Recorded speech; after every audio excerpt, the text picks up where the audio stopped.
Hi everyone. So in this video we'll learn how to install Prettier extension in VS Code.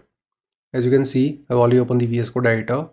I got a script file here and the code is very messy. To format it correctly, we have to install Prettier extension. So let's go to File menu, go to Preferences, click on Extensions, type here Prettier. You can see it got 63.7 million installs. Simply click on the install button. You can close it because it is installed. Now we have to set Prettier as our default code formatter. So simply go to File menu, Preferences, click on Settings, type here default formatter. So you can see we're getting an option of default formatter here. Simply click on the drop down and here you will find Prettier. Select it and now you can close it.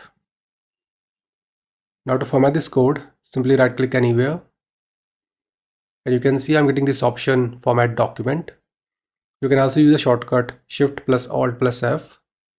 Simply click on this and you can see the code is formatted. So I hope you understood how to install Prettier extension in VS Code. See you in the next video. Have a nice day.